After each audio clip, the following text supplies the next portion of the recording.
Hello, everybody. This is Dodie from the Simplicity's Bliss podcast. I actually already missed the original time. The second episode was supposed to be up because I said it would be up on Saturday, and it is obviously not Saturday. It is Tuesday.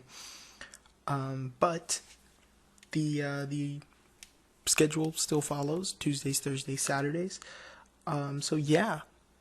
I got up on Saturday and I was like, I have so much stuff to do. I didn't have time to record and edit and all that good stuff. But in all honesty, a lot of my these podcasts are not really super edited. Moving my chair up a bit. They're not really super edited because they're not super long. 30-minute podcasts, For this episode, I want to talk because, like I said, this is the Simplicity's Bliss podcast. We talk about anything and everything, whatever I really want to talk about today. For this, I picked out 3 creepypastas. For those of you who don't know what creepypastas are, they are scary stories. They got famous on the internet, specifically like Reddit and stuff like that. They were on there. So I went to the website, creepypasta.com, which I will post a link to the website, and a link to all these 3 stories. And I just picked the highest rated stories, and I decided, let's just read them. Read them and see if they're scary or not. So, let us do that.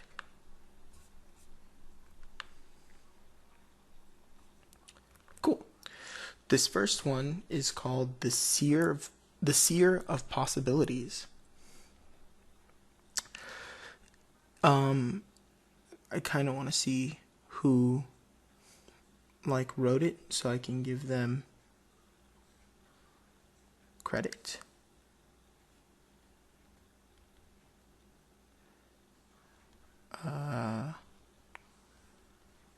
Ooh, crap, this is a really long story. Was not expecting that. Are they all this long? Credit to Thomas O. That's the name that says. Thomas O. This looks really long. Let me... I want to check something.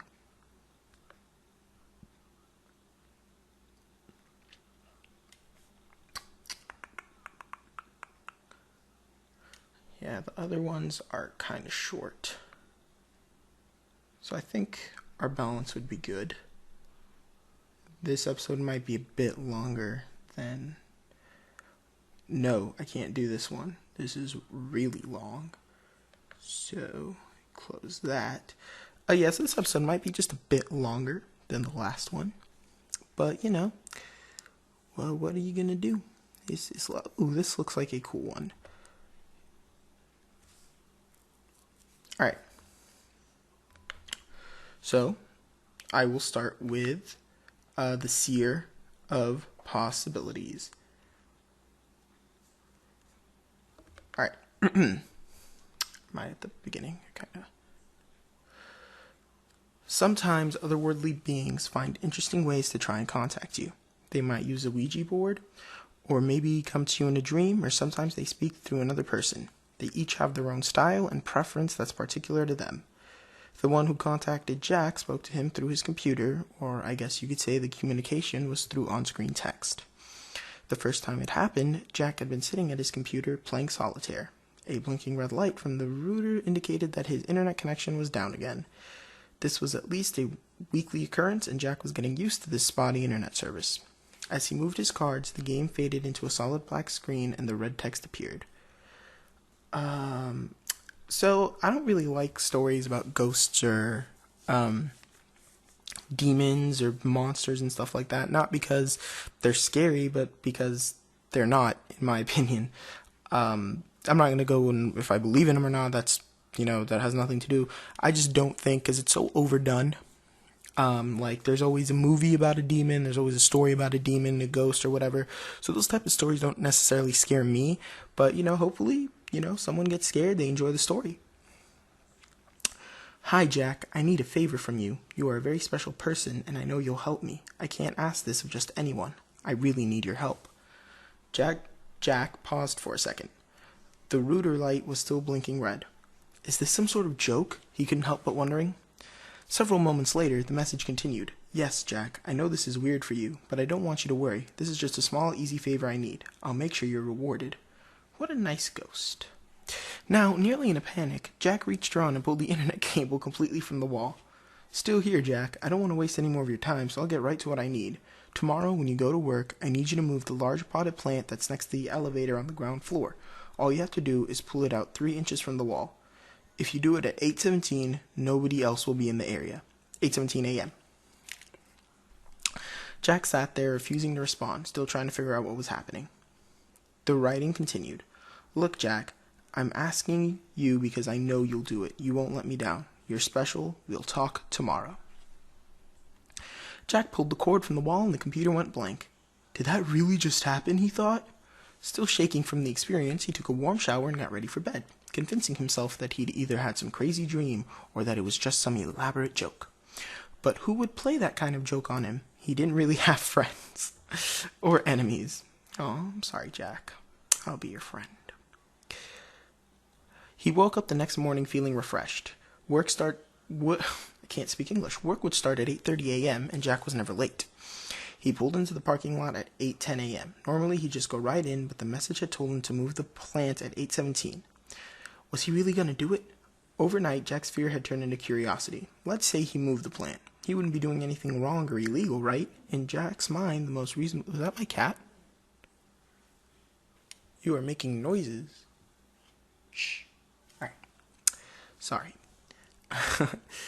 He wouldn't be doing anything wrong or illegal, right? In Jack's mind, the most reasonable course of action was to move the plant. He'd do it, nothing would happen, and he'd be able to put this whole crazy matter behind him. 1 minute before 8:17, Jack left his car and walked towards the building. He entered the foyer at the exact time he was supposed to. The message was right. Nobody else was around. Odd, Jack thought. The building was normally busy this time of morning, but this temporary lull had been accurately predicted. Fine, let's see what happens, Jack muttered to himself. This is like a lot, and it's not really picking up pace. So I will read a little bit more, and if it doesn't pick up pace, I'm just going to leave a link to it, of course, but I'm probably not going to finish it. He walked up to the large potted plant placed firmly between the 2 elevators in the lobby of the 10-story building. The plant looked like it was fake, a decoration people passed every day without really noticing. It was heavier than Jack realized. He put some might into his effort and pulled the plant out 3 inches to his best estimate. He stood back and looked at the plant, then looked around the lobby. People were coming in behind him now, and the lobby was starting to fill up again. Nobody seemed to notice the plant was in a slightly different location. Nothing seemed different at all. Jack skipped the next elevator and waited for something, but nothing happened. Finally, Jack entered the elevator and made it to his 7th floor cubicle on time like always. If you ever asked Jack's co-workers to describe him, you'd hear words like polite, quiet, respectful, and competent. And while those words were all accurate, they gave little indication of the truth that Jack really didn't like most people. That's not to say he disliked them, just he had a very little interest in getting to know them or being their friend, save for one. Has anyone ever played the Stanley Parable? If you have, it is I believe it's a Half-Life 2 mod. It's a really cool game. I don't know how much it is now, because it's an older game, but if you're ever on Steam, you see it, Stanley Parable.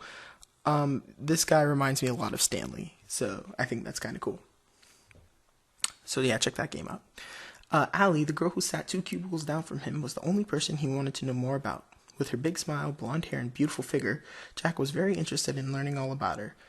Jack wanted to smash. Despite his lack of success with women in the past, same. He was actually doing a fair job getting to know her.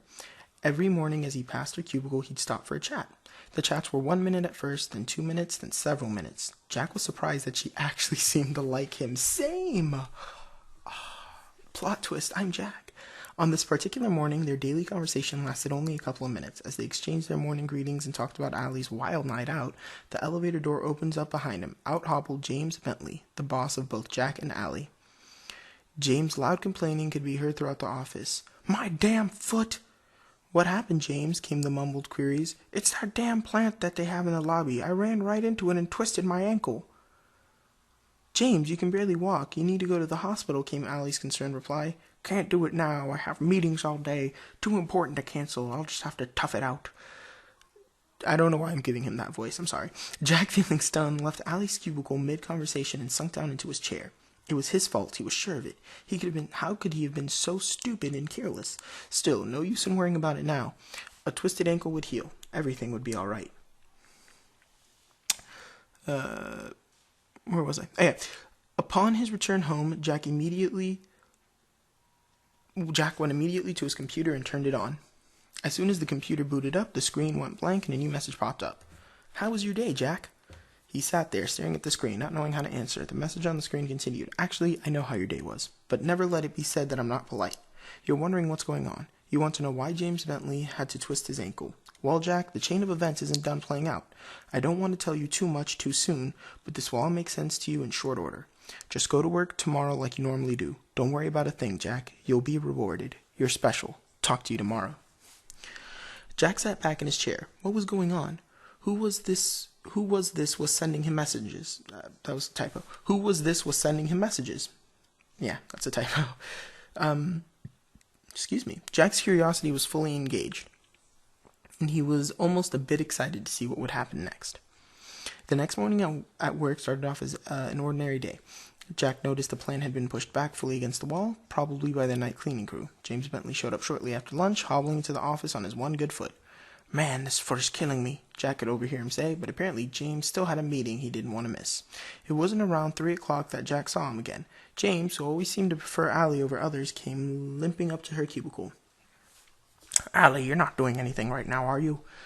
No, nothing that can't wait until tomorrow, I guess. Good. Could you please drive me to see my doctor? I probably should have gone yesterday, but I just couldn't get away. This pain is just killing me right now, and I don't think I could drive myself. I barely made it here this morning, and I don't think I can even push the gas pedal right now. We can take my car if you want. Yeah, that's fine, James. I don't have a problem taking you. Turning to Jack, she said her goodbye. See you tomorrow, Jackie. She put on her coat and slowly followed James as he struggled down the hallway. She gave him a half-turn and shrug in Jack's direction with a little smile as she walked away. Jack felt even lonelier than normal when she was gone. Jackie's always a girl's name in my head. I know, like, a lot of guys can be named Jackie, but I just, like, well, Jackie Chan, for example, but I just know so many females named Jackie. It was 10 minutes later that they all heard the crash. Ooh. It was preceded by the loud horn of an 18-wheeler and screeching brakes. The collision itself was a sickening thud of two large metal objects colliding. Even on the 7th floor it was loud. The office workers gasped and ran to the windows.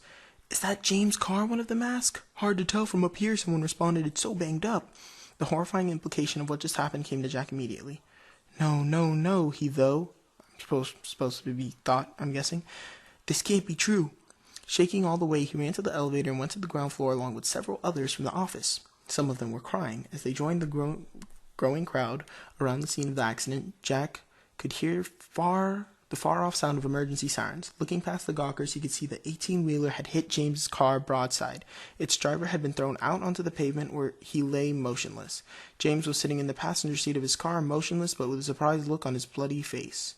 Jack couldn't tell if he was alive or dead. The driver's side, where Allie was seated, had taken the hit. Aw, no. The space she had been occupying had been compacted to a third of its original size. Allie's head was smashed open and her twisted body was broken and battered. What the fuck? That's so sad. The crowd was stunned. Tears, screams, sirens, that was all Jack could hear. Without going back inside the building, Jack ran to his car and drove home, angry and sad. I'm sad. That's fucked up.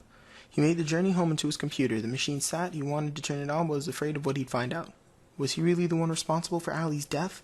The whole chain of events had started with him. He knew he was to blame. Jack reached for the power button, then pulled his hand back.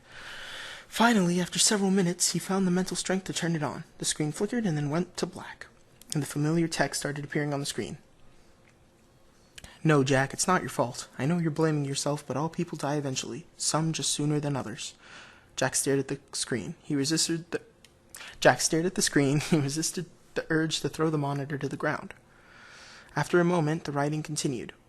Jack, I'm going to tell you something, and I really need you to seriously consider everything I'm about to say. You thought you were in love with Allie. The truth is, you just wanted to fuck her.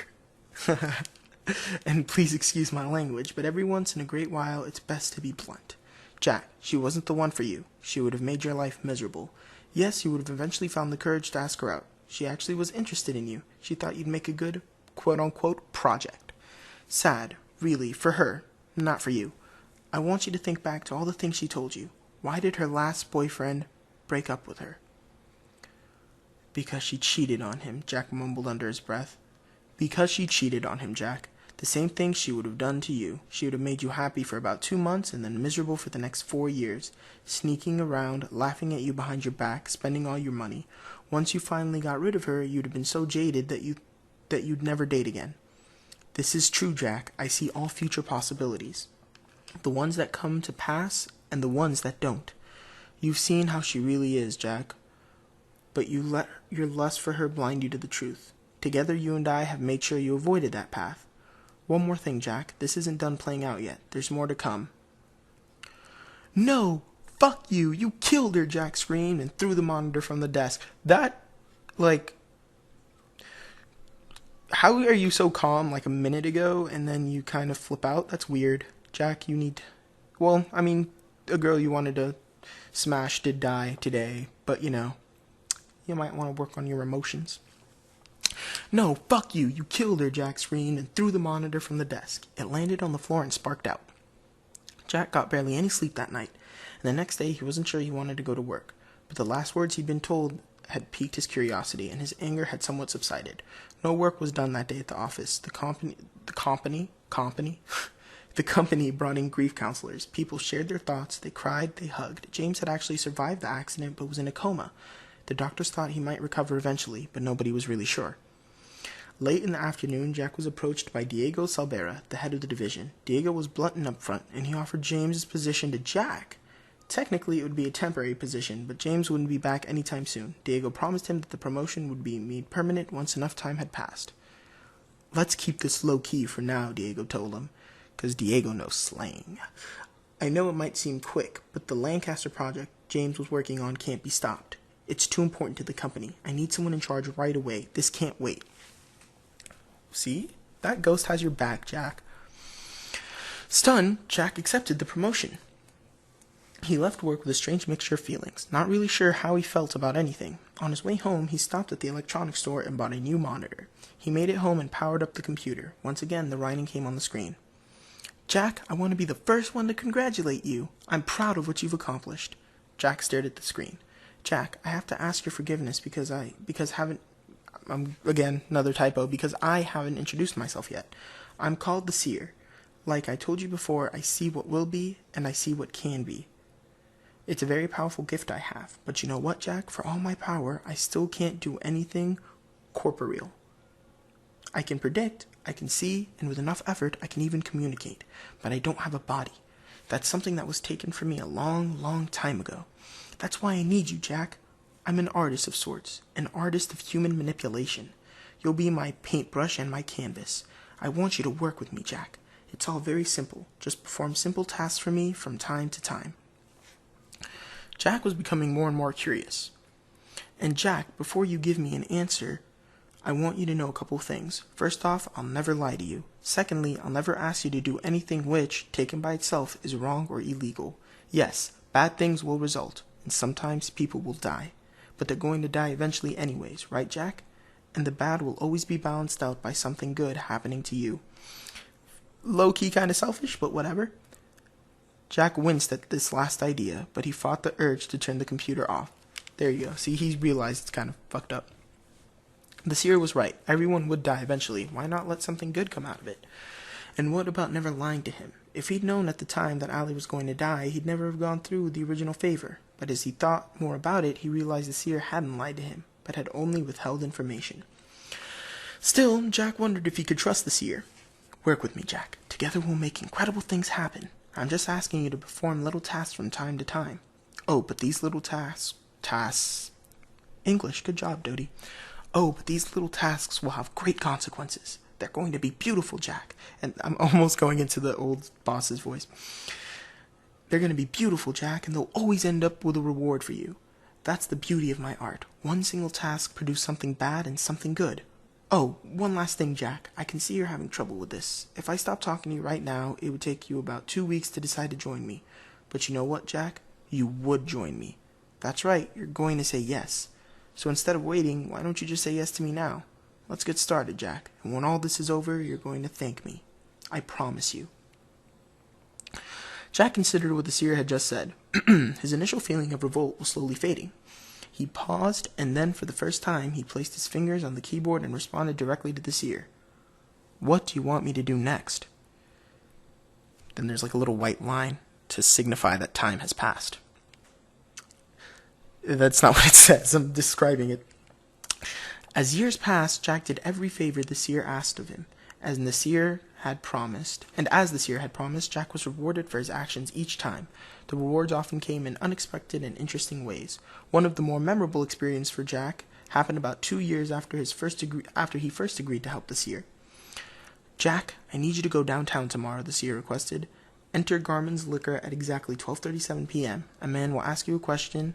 The answer you are to give him, so you're to give him, is 27.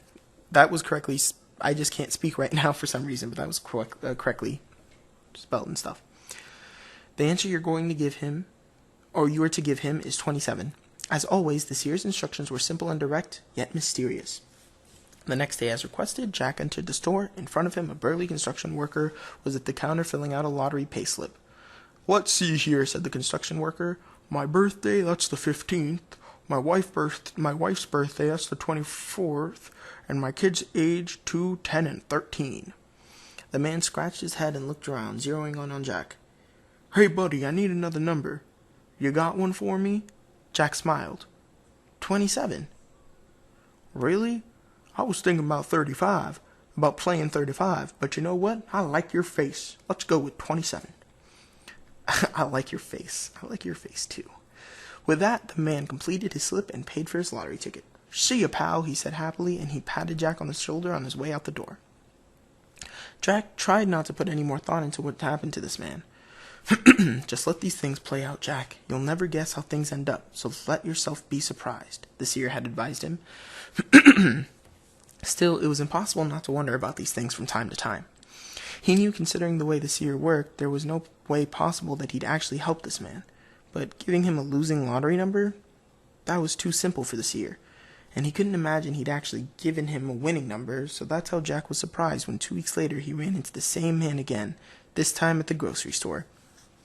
Hey, buddy, it's you. I remember you. Check it out. I won. Indeed, the man looked like $1 million, wearing new clothes, a new gold watch, and a big goofy smile. The man walked right up to Jack. I didn't think I'd ever see you again, but I'm glad you're here. I could have never won without you. Hey, let me buy these groceries for you. No, wait, that's not good enough for you. You're my good luck charm. Always gotta treat people right. That's what my mom says. Reaching into his pocket, the man removed his checkbook and promptly wrote Jack a check for $10,000.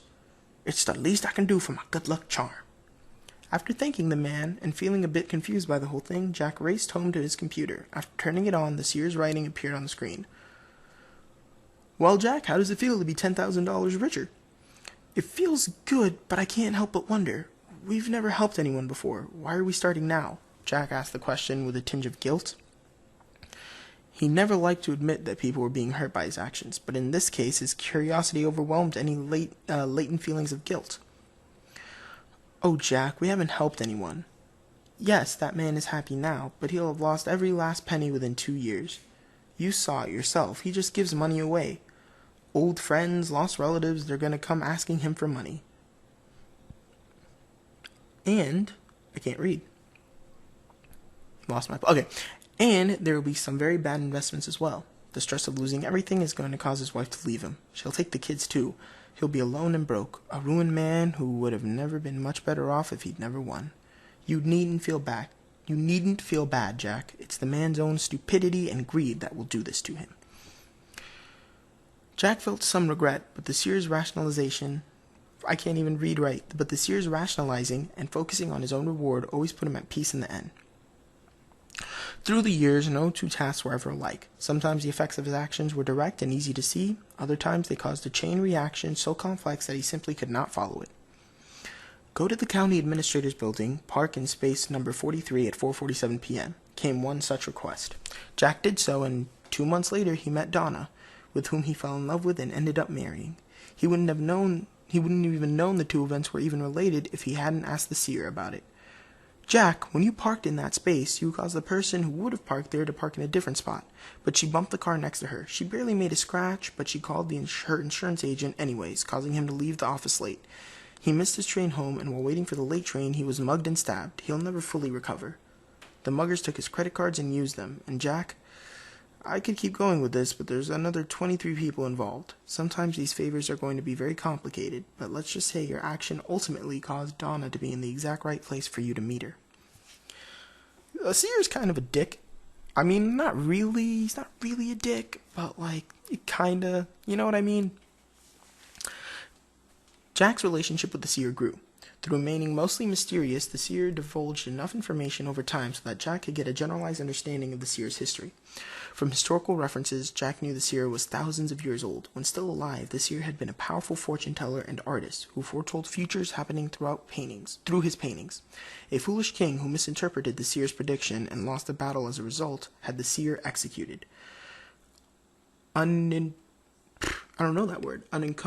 by physical senses and existing in a lonesome void, the seer's abilities expanded exponentially. Finally, learning to communicate with the living, the seer began reaching out to those who would respond, including Jack. And of course, the seer knew everything about Jack. In all, it was much of a friendship as one can have with a dead person, and Jack was grateful to the seer too. He had a nice job, a nice house, a beautiful wife, and people respected him. He was happy, which is something he never really felt before the seer contacted him. This story is actually pretty decent. I'm enjoying it. I want to see it at the time. Yeah, cool. I can keep reading for a bit. 12 years in total passed. 12 good years for Jack. Task after task was completed, usually about one every month. Jack, sitting in the office of his large rural house, was contacted by the seer once again. Hi, Jack. I have a favor to ask of you. This one's the easiest yet. You don't even have to get up. Call Riego's Pizza in exactly 2 minutes. Let the phone ring 3 times, then you can hang up. Jack smiled. Nice and easy. He no longer wondered about how these tasks would play out. He trusted the seer and simply did as he was told. Jack made the call exactly 2 minutes later. The quietness of the household was broken 30 minutes later by the ringing doorbell. That's odd, Jack thought. Neither he nor Donna were expecting anyone. Jack looked out the peephole. I said peephole. Sorry. Jack looked out the peephole and saw Pizza Delivery Boy. The logo on his cap said Riego's Pizza. Jack opened the door. Here's your pizza, said the boy as he thrust it into Jack's hand.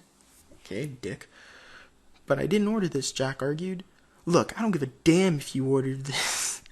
What a dick. Okay, look, I don't give a damn if you ordered it or not. Mr. Riego told me to take it here, so that's what I'm doing, the delivery boy argued as he looked increasingly annoyed and spat in the bushes. Jack looked at the boy in front of him.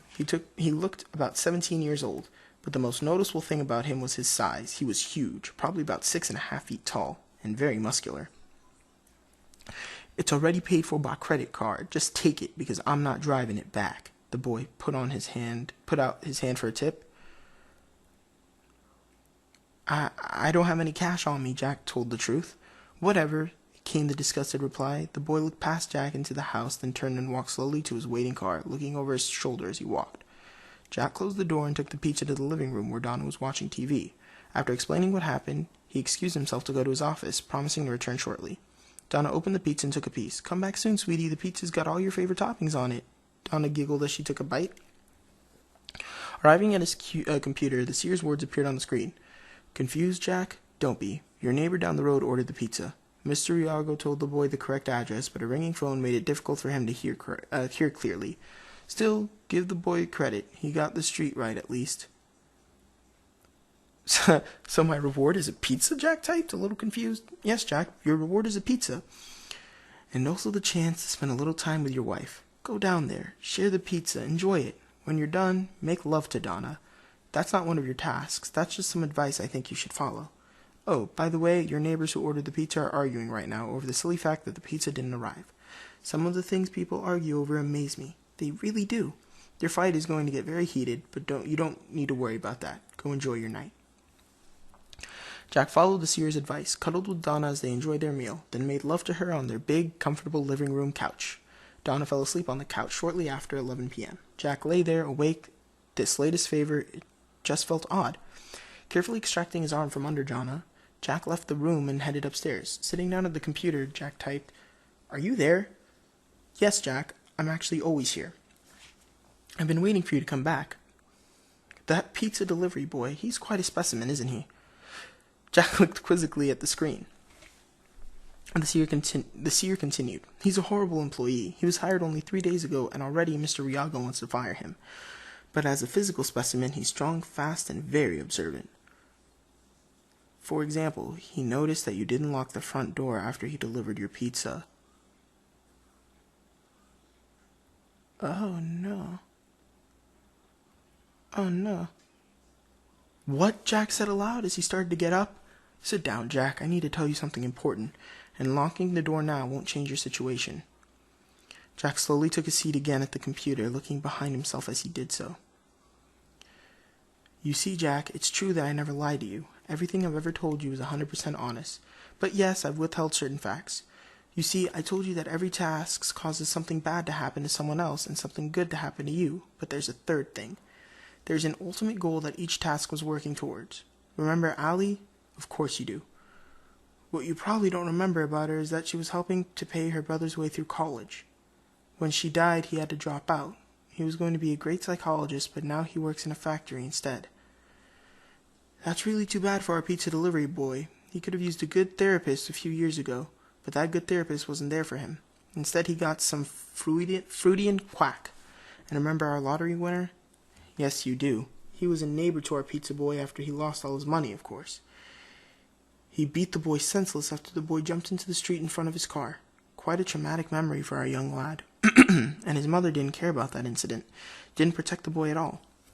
She couldn't, not after using all the drugs given to her by her boyfriend, who happened to be one of the muggers who robbed that insurance agent. He bought the drugs with the money he made from the robbery. Do you see now the scope of my artistry?" Jack sat, glaring at the monitor. He wanted to get up to check on Donna, but he was too scared to move. The seer continued, "Jack, you've done over 100 tasks for me, and each one has served an ultimate purpose. To psychologically destroy this boy." What the fuck, seer? "To psychologically destroy this boy, turn him into a monster, and to bring him here tonight. Don't you see, Jack? This involved tens of thousands of people and billions of possibilities. If you had failed to complete every one of the tasks, this whole chain would have collapsed. This was orchestrated by me and set in motion by you. Together, we've done something wonderful. Wonderful. This is a masterpiece of human manipulation. Our masterpiece. And it all begins and ends with you. 2 perfect points in time. Tonight, wrong address, no tip, this poor boy finally snapped. He's downstairs right now. He's slitting down his throat at this exact moment." "Fuck, man!" Jack could hear a short, muffled scream coming from the living room, followed by a gurgling noise. "No!" Jack screamed and stood up, starting to run downstairs. "Jack, stop!" The voice startled Jack. It was inside his head. For the first time, the seer was talking to him directly. It was a pleasant voice. Oh, it was a feminine voice. I'm sticking with the voice I already gave him. "You can't do anything. She's already gone. He'll be coming for you shortly, and you can't stop him." "But why?" Jack cried with tears welling up in his eyes. "It's not an artistic masterpiece if it doesn't begin and end with you, Jack." Her voice was soothing. "I want you to appreciate the fact that I'm talking to you directly. This requires all of my energy." That's my girl voice, by the way. "And as a result, I'll have to rest for several years before I can contact anyone again. That's how special you are to me. Please don't feel bad about this, Jack. I want you to take a moment and enjoy our accomplishment as much as I do." The voice paused briefly and then continued. "Do you know what, Jack? If I'd never contacted you, you would have lived for 85 years. 85 boring, meaningless, and bitter years. And when you died, nobody would have been at your funeral. I got you 12 great, meaningful years. You were happy, and together we did something beautiful, something unique." Jack paused a minute, considered his 12 years of happiness and his tears of sorrow mixed with tears of joy. He turned and looked at the computer, while behind him, the massive hulk of the demented delivery boy appeared in his doorway, a bloody knife in his left hand. On the screen, the last words from the seer appeared. "Don't you have something to say to him, Jack? Don't you have something to say to me, Jack?" Jack wiped his tears and absorbed everything the seer had just told him. As the Hulk started stepping closer to him, Jack mouthed his final words. "Thank you." Okay, it was really good until the end. I'm sorry, that ending was not, in my opinion, it was not really good. Excuse me, me personally, a story has to have some sort of meaning in its ending. He has to learn a lesson, and he learns a lesson, like, yeah, you fucked over so many people, and at the end, you yourself got fucked over, but it's like, he's not upset about it. He's like, "Thank you, I'm glad you gave me 12. No, dude. Me personally, I'd rather live 85 boring years than 12 fun years, because you never know what can happen in those 85 years.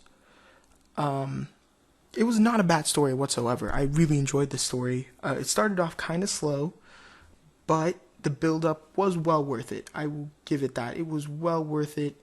It was cool. It was nice. It was awesome. Do I even have time to do more stories? Jesus Christ. Well, let's see. This one's a shorter story. But yeah, what was the story called? This was The Seer of Possibilities by Thomas O. This is called Love by, well, it's not loading, so let's see if we're even going to read it. But yeah, I want you guys to say what you thought about it as well. Maybe a lot of you enjoyed it, and I'm just the only one who thought the ending could have been better. Maybe why the fuck aren't you loading? Alright. Just want to find... Okay, guess not. Because this is being really weird. It's not working.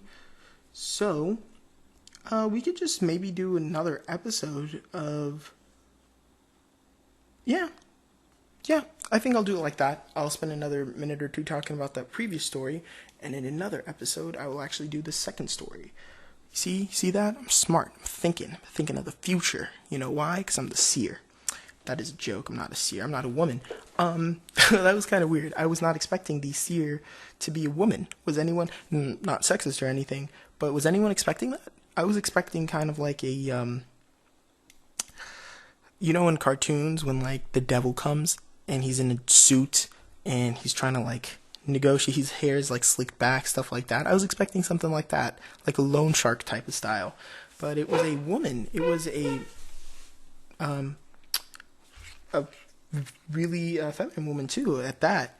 But yeah, it was slow. Really, it was slow at the beginning. How about this? I will do a pros and cons of the story, and let's see, I would recommend it.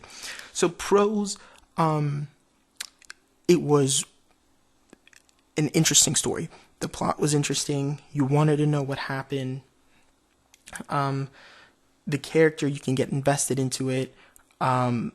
Because though there were a lot of characters moving and dying and all that, you still had those two main characters, Jack and the Seer. You got invested into it. Some cons, again, these are all opinionated, my opinions. In my opinion, two cons were the build-up. It really did take a while for the story to get interesting. Not interesting, because it was interesting throughout. It took a while for it to be worth the read.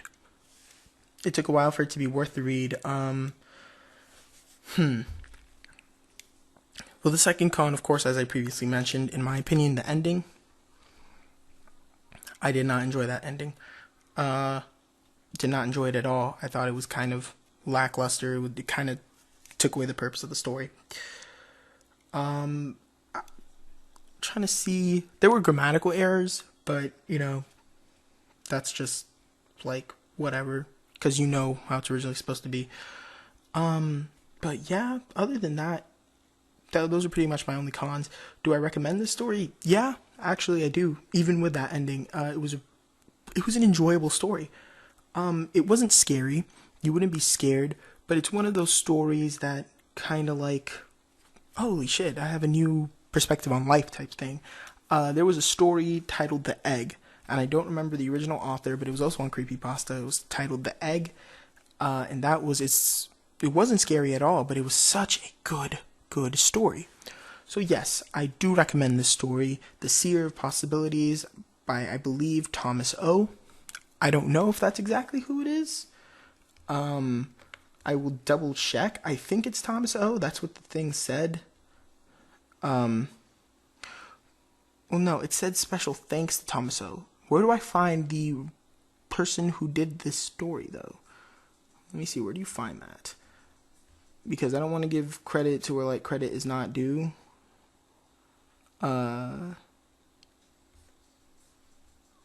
Who? But no, they're not giving me, you know what? Whoever wrote this, well done. I'm just going to say Thomas O, even if you didn't, maybe you were an editor or something, if you weren't the writer. But yeah, it says credit to Thomas O. So I'm assuming maybe this was just a redone version of Thomas O's story. So yeah, I do recommend it. If you guys have time, it's a long-ish story. It's like a 22 to 25 minute long story. Of course, I took longer. I paused, talked to you guys. Yeah, that's pretty much it for this episode. Thank you guys for listening. I hope you guys enjoyed. If you did, add me to your favorites, comment, and definitely subscribe. I will be posting the link to Creepypasta's website and the link to this story in the description of this video below, so you guys have that. I will also be posting a link to my WordPress site. Right now, it's not really anything. It's just a good way for me to order my episodes right now. So if you go on it right now, or I don't know, maybe it's changed by the time you see this video or listen to this podcast, or by the time this, gets uploaded. Excuse me. But as of now, there's just one link, like one page, one link, and it has a link to a YouTube link to the first video, my first podcast. So hopefully you guys enjoy, but that link will be in there as well. So yeah, that is pretty much it. Thank you guys for listening. If you want me to do something specifically, talk about something